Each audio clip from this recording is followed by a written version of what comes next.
कही के त देखा माई सुनी है तोहार हो, अंधन के माई भंडार भरली। तनी चल के देखा माई के दुबारी हो, अपना सेवकन से प्यार करेली। तनी चल के देखा माई के दुबारी, अपना सेवकन से प्यार करेली।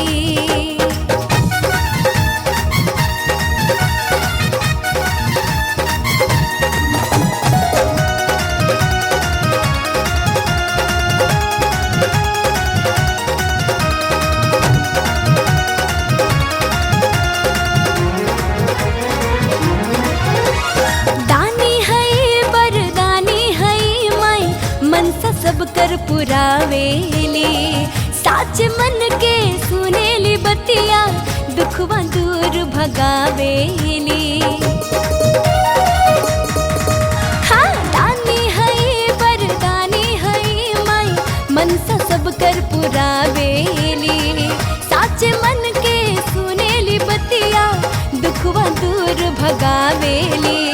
होला चमत्कार इनकर महिमा अपार हो, बोला जयकारा तोहर होई बेड़ा पार हो, अर्जी लगा द स्वीकार करेली।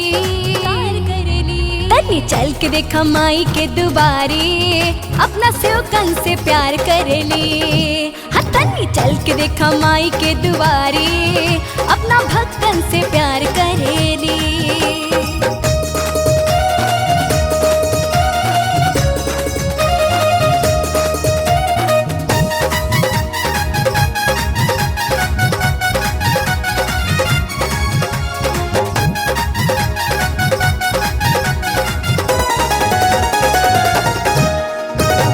मन चाहा फल मिलेला एही जा, जाला न केहू खाली हो।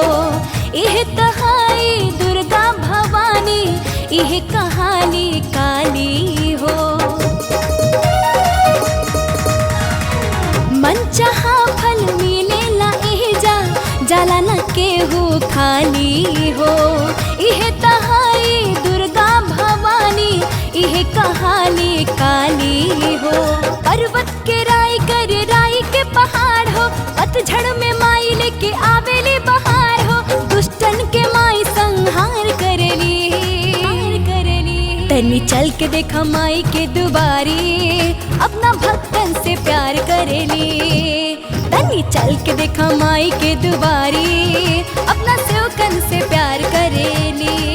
तनी चल के देखा माई के दुबारी, अपना भक्तन से प्यार